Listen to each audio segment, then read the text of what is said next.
Et bonjour tout le monde, bienvenue à un nouvel épisode du balado Automédia de JF Breton en direct de Québec. On est à la matinée média du Salon international de l'auto de Québec. Aujourd'hui, j'ai la chance de m'entretenir avec deux membres du conseil d'administration de la Corporation Mobilis, Sébastien Bolduc de Saint-Georges GM. Salut Sébastien.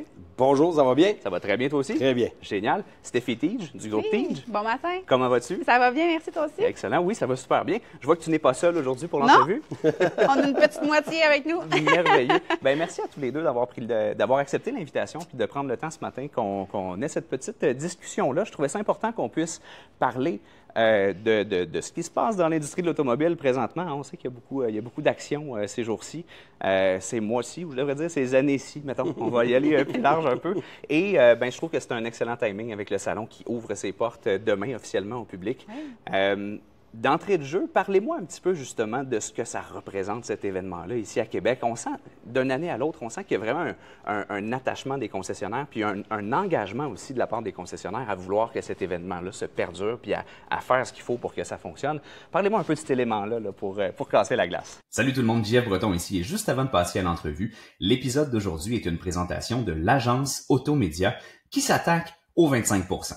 Évidemment, on n'a pas de contrôle sur les tarifs imposés par les Américains, mais on peut faire quelque chose pour le 20, 25, voire même 30% de frais de gestion que vous payez mois après mois sur vos campagnes numériques.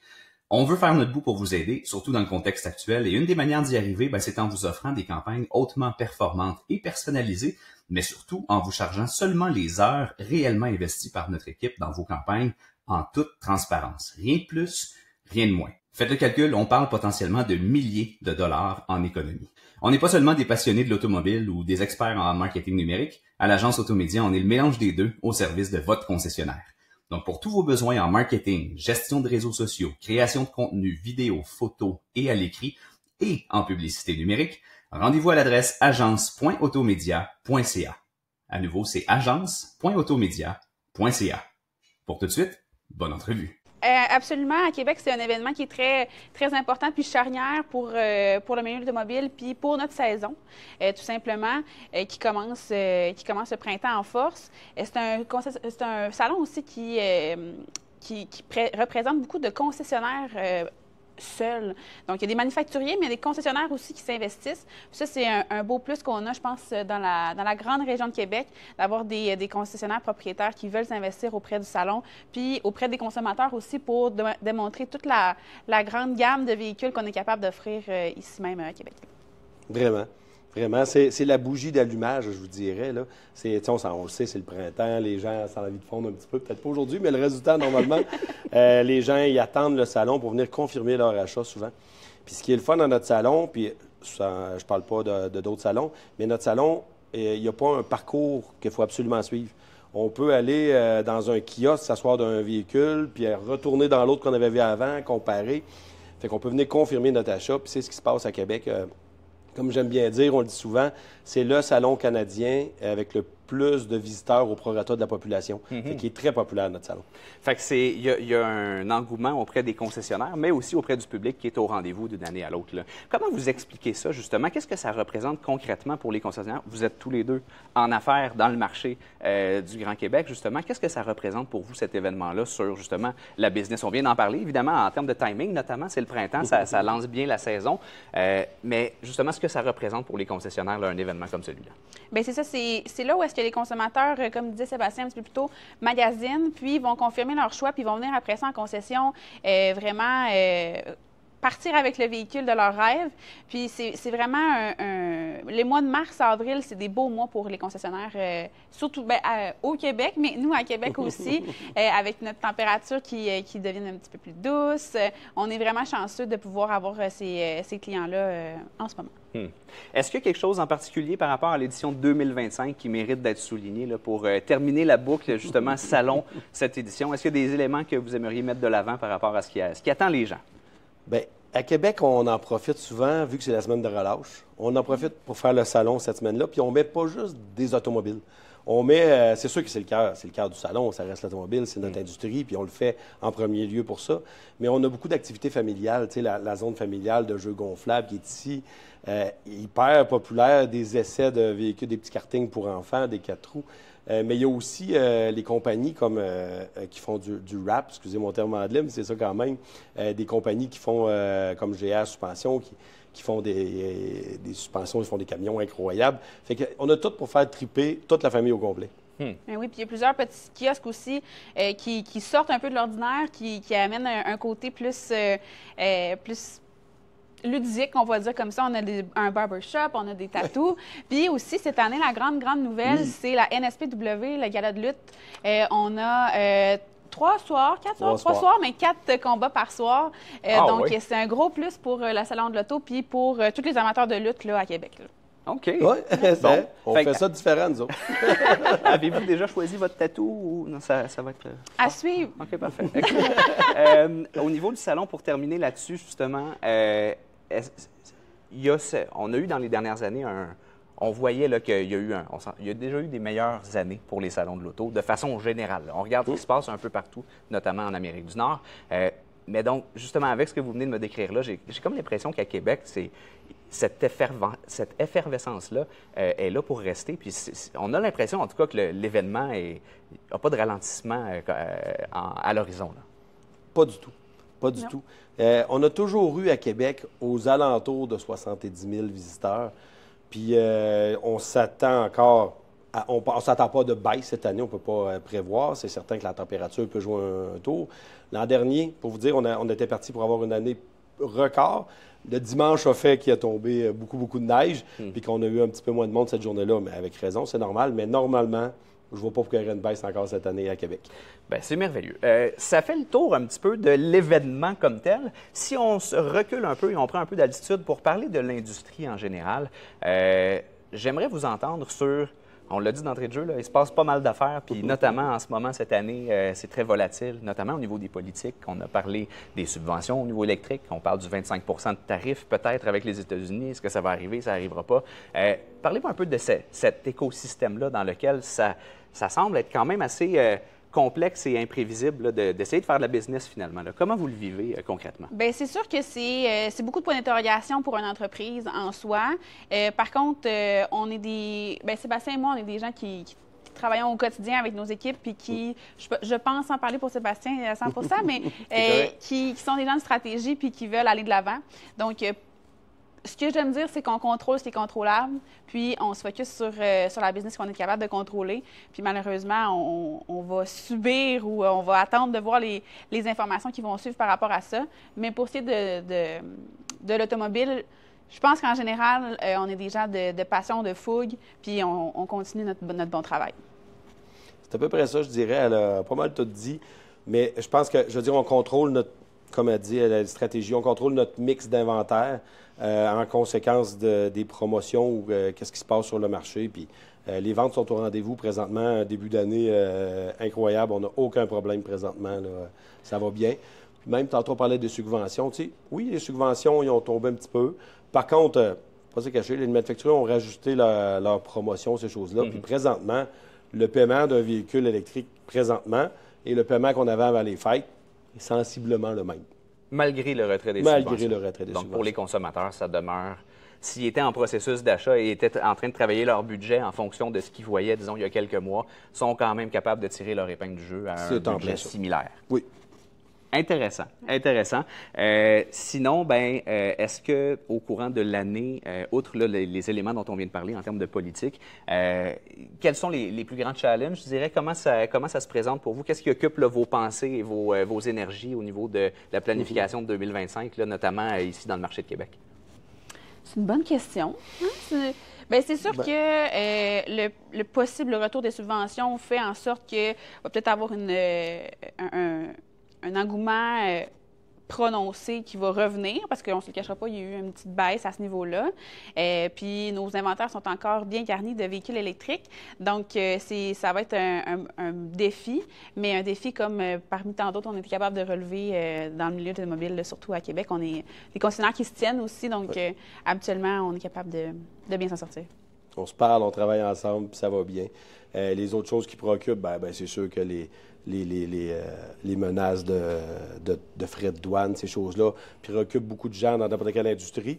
Par contre, on sait qu'on n'est pas rendu là, puis on ne peut pas le contrôler, comme Stéphie disait tantôt. Donc, on va attendre. Il y a quand même d'autres choses dans l'industrie aussi qu'on faut travailler fort parce que c'est des choses qu'on n'était pas nécessairement habitués. Tu sais, les nouvelles lois qu'il y a eu en place, les lois sur la protection de la vie privée, ces choses-là. Ça apporte des nouveaux défis, je vous dirais, en concession. Là, faire attention, les dossiers, les documents, tout ce qu'il y a par rapport aux gens, bien, on a des façons de faire différentes à cette heure pour... ça paraît pas pour la majorité des gens, mais nous autres, c'est un bon défi quand même en entreprise. Okay. Ça aussi, on y pense. C'est justement comment ça s'est passé jusqu'à maintenant à ce niveau-là avec les changements de loi puis tout ça, en termes de justement des ajustements qui sont à faire puis de la mise en place de tout ça? Ça va quand même bien. Il y a des compagnies aussi qui nous ont aidés parce que c'est des fournisseurs, des partenaires qui se sont spécialisés pour venir nous aider là-dedans.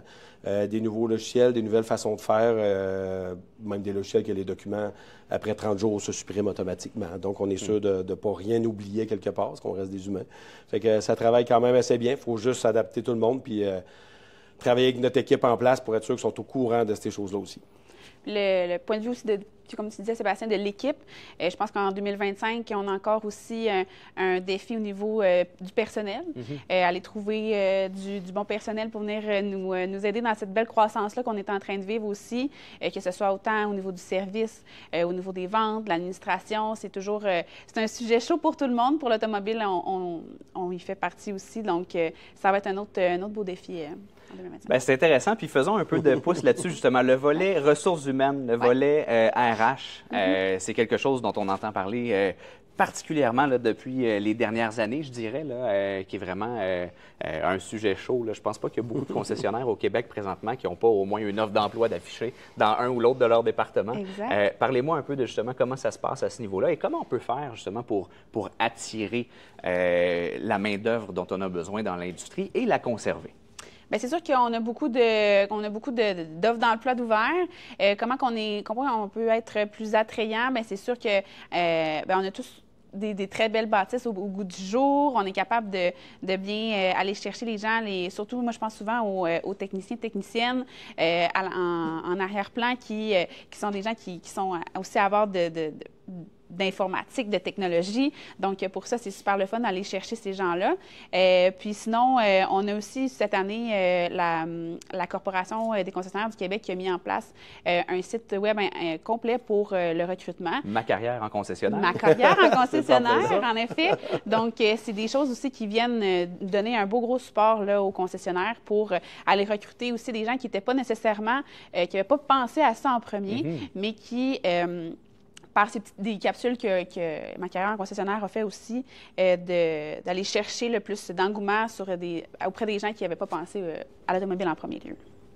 Oui, ça travaille bien. Puis je dirais que même la Corporation Mobilis, qui travaille de pair avec la SACAQ, bien sûr, on a mis en place, on a le Centre des ressources humaines, qu'on travaille beaucoup. On a les offres d'emploi pour les gens. Fait que les gens peuvent aller voir aussi sur le site de Corporation Mobilis. Tu recherches Google, ça va super bien. Puis il y a tous les emplois disponibles là. On a des belles qualités de vie à cette heure dans les concessions, des bons salaires. Je pense qu'on peut le mentionner. Là, les gens gagnent très bien leur vie dans l'automobile. Puis peu importe les départements, on parle souvent de l'automobile, que c'est des vendeurs et des mécaniciens. Il y a vraiment beaucoup d'autres postes. Là. La comptabilité, on cherche vraiment beaucoup de gens là-dedans aussi. C'est bien payé, on a des belles qualités de vie, puis même pour les vendeurs, comparé à... Mettons, je parle de moi parce que j'ai commencé il y a 27 ans. On rentrait le matin à 8 heures, puis on sortait souvent le soir à 10 heures, puis on ne sortait pas beaucoup entre les deux. Présentement, à cette heure, les horaires ont été adaptés aux nouvelles générations. On adapte avec le travail famille beaucoup. C'est plus la même chose. Venez voir, ça vaut la peine. Oui. Super intéressant. On parle souvent au niveau de la clientèle, hein, que c'est un investissement de ramener un nouveau client en concession. Et par la suite, ben, l'idée, c'est justement, ça coûte moins cher d'essayer de le conserver et de le renouveler, de le garder dans l'écosystème du concessionnaire ou du groupe. J'ai envie de faire le parallèle vers, justement, les ressources humaines à ce niveau-là, dans le sens où on déploie beaucoup d'efforts pour attirer de nouvelles personnes, pour amener de la main-d'œuvre en concession. Concrètement, c'est quoi les éléments, selon vous, qui font en sorte qu'on arrive à conserver ces gens-là, qu'on arrive à garder nos employés, qu'on évite le roulement, qu'on arrive à avoir une belle équipe soudée avec des gens qui ont envie de rester et qui ont envie de faire carrière à long terme avec nous? C'est une bonne question. Si je peux parler plus du point de vue de notre groupe, ce qu'on fait plus concrètement, c'est que, bien, en fait, toutes les la plupart des manufacturiers mettent sur pied des concours année après année pour se démarquer en tant que concessionnaire. Puis souvent, il y a des activités rattachées à ça ou des montants d'argent rattachés à ça qu'on réinvestit ensuite dans nos concessionnaires avec nos employés, que ce soit faire des activités, que ce soit un simple souper accompagné, par exemple, au restaurant un soir, tout payé, une fin de semaine dans comme une retraite style lac à l'épaule, que ce soit des activités de tout acabit, là, vraiment. Pour notre part, c'est comme ça je pense qu'on est capable de garder des employés fidèles. Je pense que c'est la façon de le garder. Adapté, comme je disais tantôt, aux nouvelles générations, bien sûr, parce que c'est quand même différent. C'est correct aussi, il faut s'adapter à ça. Mais comme elle dit, le sentiment d'appartenance, je trouve que c'est la façon de garder nos employés en place. Prendre de l'argent justement pour faire des 5 à 7, des soupers, comme elle a dit, c'est parfait. C'est ça aussi qu'il faut faire. Puis il ne faut pas se gêner puis s'asseoir avec eux autres, les employés, puis les tenir au courant. Nous autres, on aime bien les tenir au courant. Souvent, chaque département, ça marche beaucoup en département dans l'automobile, puis des fois, l'équipe du service après-vente, les mécaniciens aux pièces et tout, ils ne sont pas tout le temps au courant de ce qui se passe aux ventes et vice-versa. On aime ça faire des réunions pour que tout le monde soit au courant, comment que ça va l'année, où qu'on est rendu, que ce soit dans les ventes, mais aussi des ventes au service, le nombre de mécaniciens qu'on est rendu. Puis ça, les gens, ils aiment ça, savoir ça. Ils sont fiers de travailler pour nous autres, puis ils veulent savoir ces choses-là, puis ça vaut la peine de communiquer. Donc, de défaire un peu les silos, justement, entre les différents départements, puis d'ouvrir la communication, puis de les inclure un peu dans le portrait global de l'entreprise, finalement. T'en plein ça. Super intéressant. Je veux revenir sur les prix manufacturiers, parce qu'en plus, on est dans le timing, là. En ce moment, là, justement, on voit les reconnaissances sortir pour l'année dernière, donc pour 2024, tant au niveau des concessionnaires qui se sont démarqués et aussi au niveau personnel. Hein. On a toujours les vendeurs, justement, les conseillers aux ventes et dans différents, justement, départements où on a des individus qui se sont démarqués aussi. Je veux revenir sur cet élément-là. Qu'est-ce que ça représente pour les concessionnaires et pour les individus de recevoir une reconnaissance comme celle-là concrètement? Qu'est-ce que ça veut dire? Bien, c'est sûr que c'est pour un concessionnaire, oui, c'est des sous, mais c'est aussi la reconnaissance de manufacturier de tous les efforts qu'on met au quotidien sur le plancher. Parce que, tu sais, parfois, on leur parle, on leur jase, ils sont au courant de notre réalité, mais concrètement, ce qu'on fait, ça vient vraiment nous donner une belle tape dans le dos, je pense, pour continuer de mettre tous ces efforts-là, puis de se démarquer auprès quand on est capable de se démarquer en tant que concessionnaire auprès d'un autre concessionnaire de même marque, c'est toujours aussi flatteur pour une équipe.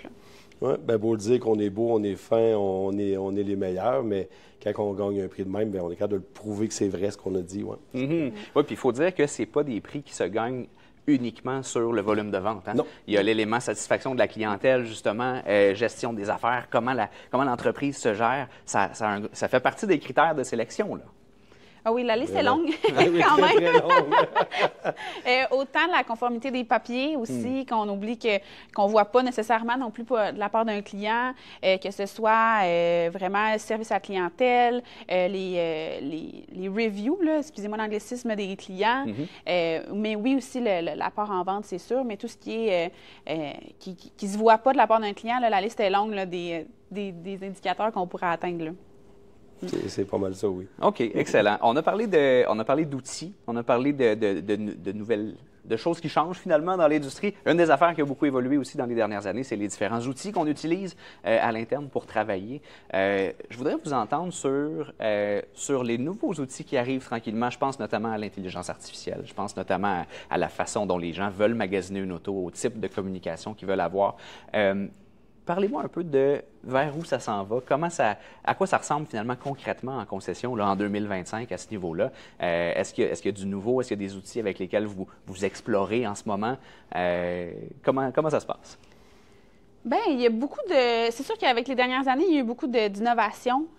Tout s'est numérisé un petit peu plus. Longtemps, l'industrie automobile a été un peu archaïque, vieillot. Les contrats faits sur du papier, tu sais, le laser. 3 couleurs. Oui, c'est ça. Pince fort. Signe fort, il y a 3 copies, oui. Donc, tu sais, je pense que l'industrie de l'automobile a fait un virement assez drastique et rapide dans les dernières années là-dessus. Puis je pense que c'est quelque chose qu'on va continuer. Puis comme le parlait Sébastien avec la nouvelle loi sur les informations personnelles, c'est quelque chose qui est primordial, dans le fond, de vraiment bien garder l'information confidentielle, puis la suppression des documents aussi. La numérisation de tout ça, puis l'informatisation, tout ça va venir jouer un rôle important, là, sans doute. Oui, on parle beaucoup des nouveaux outils aux ventes, parce que oui, c'est là on dirait que c'est là que ça se passe aussi beaucoup. Mais on a beaucoup de nouvelles technologies au service après-vente. Hein. Les mécaniciens, de la manière qu'on travaille, la plupart des techniciens arrivent chez eux le soir à cette heure, ils n'ont plus toutes les mains noires avec d'huile. Ça a tellement changé, là, avec des nouveaux outils, des nouvelles façons. C'est beaucoup de programmation, c'est rendu des ordinateurs roulants. Là. Fait que je vous dirais même que je jase souvent avec l'école de mécanique à Saint-Georges-de-Beauce. Puis les nouveaux élèves, les écoles du secondaire, les élèves qui vont visiter l'école de mécanique, c'est plus le même type du tout. C'est les informaticiens qui s'en vont voir et qui veulent suivre le cours de mécanique automobile parce que ça a changé. Les outils sont... c'est plus la même chose, là, le travail de mécanicien. Fait qu'on a vraiment des beaux outils pour les aider. Là. Ah, c'est super intéressant. Puis il y a l'élément électrique aussi là-dedans. Oui. Est-ce qu'en termes de... Est-ce que ça a nécessité des gros changements ou des grosses adaptations dans l'atelier mécanique? Le fait de devoir réparer ces véhicules-là, éventuellement travailler peut-être sur les batteries, justement, ce genre de choses-là? Oui. Beaucoup. Oui. Autant en formation, en investissement, parce qu'il a fallu quand même s'adapter et se conformer aux normes de la marque. Il y a des marques qui ont demandé un petit peu plus que d'autres. C'est complètement différent. Même le poids des batteries, on ne peut pas laisser différent. S'il faut la remplacer, on a même des forklifts que ça prenait des plus gros, excusez mon anglicisme, mais on a fallu mettre beaucoup de bornes, autant à l'extérieur, mais dans l'atelier aussi, puis beaucoup de formation. Là. Puis des façons de travailler un véhicule électrique sont différentes. Ça reste l'électricité. Donc, il faut quand même faire attention pour pas que quand on travaille là-dedans, on essaie de mettre un corridor de sûreté pour être sûr qu'il n'y ait pas personne qui... Fait que oui, beaucoup d'adaptation, vraiment. Excellent. Bien, écoutez, moi, en termes de portrait global, ça a répondu pas mal à mes questions. Je suis très heureux d'avoir entendu votre feedback, en fait, ou d'avoir l'état de la situation actuelle dans l'industrie. J'aimerais savoir, peut-être, en terminant, bien, d'une part, mot de la fin, est-ce qu'il y a des sujets qu'on n'a pas abordés dont vous auriez aimé qu'on parle dans cet entretien? Bien, je dirais, moi, un sujet. Avec la Corporation Mobilis, il y a de quoi qu'on est bien fiers, c'est notre fondation. Ouais. La Fondation Mobilis, on travaille fort là-dessus dans l'année. On donne beaucoup d'argent à des gens. Puis, juste expliquer vite, la Fondation, ce que ça fait en réalité, la Fondation Mobilis, c'est tout ce qui a rapport à la mobilité. Ça marche avec l'automobile, mais au sens large. Fait que tous les gens qui ont besoin, que ce soit des quadriporteurs, des chaises roulantes, même, je regardais un de nos bénéficiaires dernièrement, un genre de chaise roulante que je perds le nom, mais pour aller sur la plage. Il a été capable d'emmener son enfant à la plage parce que ça a des grosses roues, capable d'aller dans l'eau avec. On est capable vraiment au sens large d'aider quelqu'un que son auto est brisé, mais qui a besoin de voyager avec son enfant à un hôpital, peu importe. On est capable d'aider vraiment beaucoup. Puis je pense que ça, on en est bien fiers de notre fondation. Ce soir, justement, c'est la soirée bénéfice avant-première du Salon de l'Auto. Puis c'est notre plus gros événement qu'on réussit à ramasser, comme l'an dernier, 186 000 $. Fait qu'on espère, bien sûr, toujours battre l'année d'avant. Fait que c'est très important pour nous, cette fondation-là. On en est fiers. Mais oui, puis cette année, c'est la 20e édition aussi. Donc, encore un bel événement pour toute la Fondation. Puis cette année aussi, conjointement avec la 20e édition, le jeudi, le 6 mars, sur tous les billets vendus, il y a 1 $ qui va être remis à la Fondation, ce qui est nouveau aussi pour la corporation. Donc, ça va être un beau plus aussi à avoir dans nos coffres pour aider les gens là, avec leur situation de mobilité. Ah, bien, c'est super intéressant. Bien, écoutez, je vous souhaite une excellente 20e édition du Salon. De la soirée bénéfice avant-première. De la soirée bénéfice. 42e. 42e pour le Salon. Pour le Salon, 20e pour la soirée, où on aura le plaisir de se croiser ce soir. Oui. En terminant, dernière question. Ben oui. Votre modèle coup de cœur dans vos kiosques respectifs cette année, on parle de quoi? Je vais te laisser aller avec la gamme GM. C'est sûr que dans le GM, moi, le Sierra EV, le Sierra électrique, là, il est juste incroyable. Une autonomie incroyable, mais l'intérieur du véhicule puis la douceur de roulement, c'est mon véhicule coup de cœur. Pour notre part, on est présent avec Mercedes-Benz Saint-Nicolas, puis à ne pas rater le G 4x4. Il y en a seulement 250 au Canada. Un beau gros véhicule à venir voir. Là. On ne le manquera pas. On ne manquera pas. C'est sûr, vrai qu'il est beau. C'est vrai qu'il est beau. Génial. Ben, bon salon, bonne année 2025 à vous deux, puis merci beaucoup encore une fois d'avoir répondu présent à cette invitation. Merci bien. Merci. Bonne journée. Bonne journée.